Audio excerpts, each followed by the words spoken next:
Theater.com. Tim McGraw, September 9th.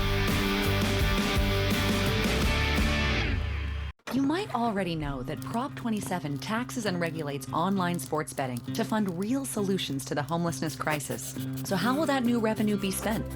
New housing units in all 58 counties, including permanent supportive housing, tiny homes communities, Project Roomkey supportive hotel units, and intensive mental health and addiction treatment.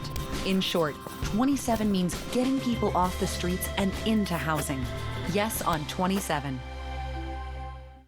I grew up eating carne asada at other friends' homes. When I was younger, we didn't have a lot of food at home, and so I used to go ask my friends if I can go eat dinner at their house. And today it ain't like that. Today I'm able to provide for my family, and I don't gotta live that way, and they don't gotta live that way. And we all get together, and I get to watch them smile and laugh and run around the park. I learned to cook from my best friend Carlos. I learned how to cook from him. So every time that we come to barbecue, I make sure that I invite him, and he's more than friend, he's family. Wally. No matter what you call your car or why you're letting it go, AutoNation will buy it. So go to AutoNation.com or come see us for a super easy appraisal. Get paid fast and easy with Zelle. Only at AutoNation. Good morning. I'm Eric Spillman in for Frank Buckley. Some parts of Southern California not only dealt with heat yesterday, but a sudden burst of thunderstorms. More on this wild weather just ahead. And good morning, I'm Erin Myers in Santa Clarita. It is going to be hot here once again. We're talking triple digits, and there is a flex alert in place again. I'll have the details on that coming up. Good morning, I'm Gene Kang live here in Northridge. Shots were fired at an engagement party. A celebration turned deadly. Now police are looking for the suspect. More on that coming up next. Good morning on this Labor Day Monday. I'm Jessica Holmes. Days after the route fire erupted in Castaic, a portion of the 5 freeway still remains closed. We'll explain why.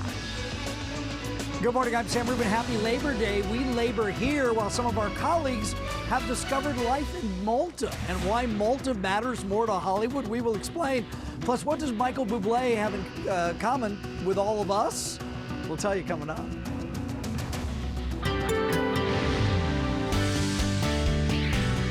Good morning, everybody. All right, Big Bear lifts are operating. They're probably just getting them ready for the mountain bikers. Maybe they're opening early because of the heat, so people can get out there early. Coastal 86, 96 downtown. San Fernando Valley 113.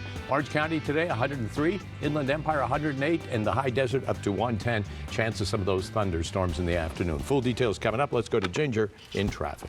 Yeah, we're watching those areas where we get those thunderstorms. You know, like I said before, you have a lot of people who went to, I know a lot of people who went to areas like, say, Big Bear and Lake Arrowhead, and then all of a sudden those thunderstorms hit, trying to come back from those spots. Hopefully you'll be able to get out and escape the possibility of some type of rain shower. Now, this 5 freeway heading north right at the 14. Remember, we're talking about those truck bypass lanes. That is where this SUV ended up crashing into the back of a tanker truck, maybe 9:30 or so before they can release those lanes. And it really means extra pressure on the main lanes. For now, that drive is still really good. I feel like all eyes have been on the 5, whether it's here, farther to the north, or even to the south, because we have this camera to show you the 5 southbound side at about Chapman Avenue, where they're saying the driver hit the center divider, bounced off it. You can kind of see it. They're saying just the left lane, maybe the 2 left, but there is a fairly wide right shoulder here and just 1 car. So the stretch of the 5 freeway heading southbound side at Chapman Avenue starting to load up. We know north will get busy as people start to make their way back into town. I'll send it over to you guys. Ginger, thank you. As Southern California continues to bake under extreme heat, the demand for power is straining the electrical grid to the limit. A flex alert has been extended through tonight. KTLA's Erin Myers live in Santa Clarita with more. Good morning, Erin. Good morning, Eric. I'll have more on that flex alert in just a moment, but it is going to be extremely hot here. It's now starting to warm up. You can feel it in the air getting warmer right now, and it is expected to be about 109 degrees here. You can see we're at Central Park, where there are quite a few people out exercising before it gets too hot. We've seen some cross-country teams practicing before those temperatures really warm up. There is an excessive heat warning in place for some coastal communities, such as Santa Monica and Long Beach as well. This is until this evening, and then for many inland areas, areas. There's a warning in place until Wednesday night, according to the National Weather Service. That means these temperatures can become dangerous quickly, so you will want to take precautions and be on the lookout for heat-related illness. We talk about this a lot. Drink a lot of water, take advantage of air conditioning, keep out of the sun, especially during the hottest parts of the day, and check up on relatives and neighbors. Wear loose-fitting and light-colored clothing, and never leave children or pets unattended in vehicles. We spoke to Canyon High School's cross-country runners about how they are handling the heat. We've had to hydrate a lot, the air conditioning and stuff, just keeping it on all the time, and going to the pool, and definitely stuff like that. A lot of water, a lot of water. As for that flex alert, this is to pre-cool your home by setting your thermostat to 72 degrees. Use major appliances ahead of time and adjust blinds and drapes to cover windows. And then during the alert, you are urged to set your thermostat to 78 degrees. Avoid using those major appliances. Turn off all unnecessary lights and unplug unused devices. And we could see more flex alerts issued over the next few days, as well as the heat is sticking around.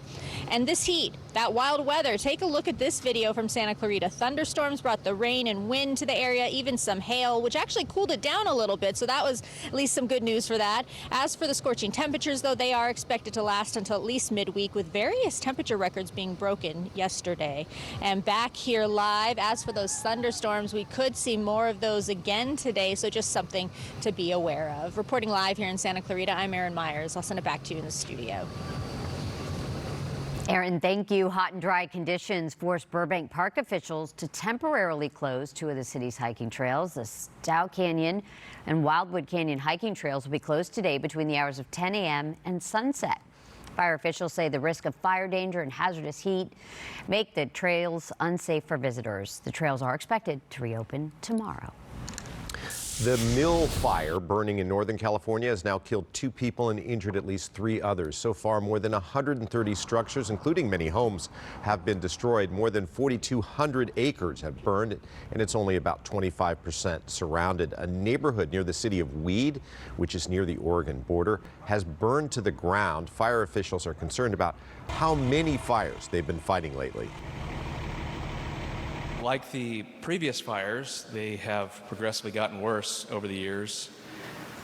And we have lost 2 people to this fire. Several thousand people have evacuated due to the mill fire. Developing news in Northridge, where a pre-wedding party took a deadly turn. The uncle of the groom was shot and killed after an argument. KTLA's Jean Kang live in Northridge now with the latest. Jean, good morning. Good morning, Jessica and Eric, to both of you. Now that celebration quickly turned deadly with shots fired inside of the parking lot right behind me. Now, I'm told that witnesses were scrambling when that happened. As you see, these are the owners of this venue here. A witness says gunfire erupted during that engagement party. Detectives say 29-year-old Edgar Rodriguez was shot and killed. They're now searching for the suspect this morning. We're told he's a man in his 30s. Police say Rodriguez was shot multiple times in his chest after a fight with another man, and started inside the pre-wedding party and spilled into the parking lot where shots went off. Terrified partygoers, they called 911 around 11 o'clock last night. Officers say several men were part of the fight, and one victim was pistol whipped in the head as well. A family friend tells me that Rodriguez was the uncle of the soon-to-be groom, and everyone was dancing, singing, and eating inside when the violence broke out on Parthenia Street by Shirley Avenue. Homicide detectives are talking to dozens of witnesses and going over possible cell phone and surveillance video of the shooting and suspect taking off.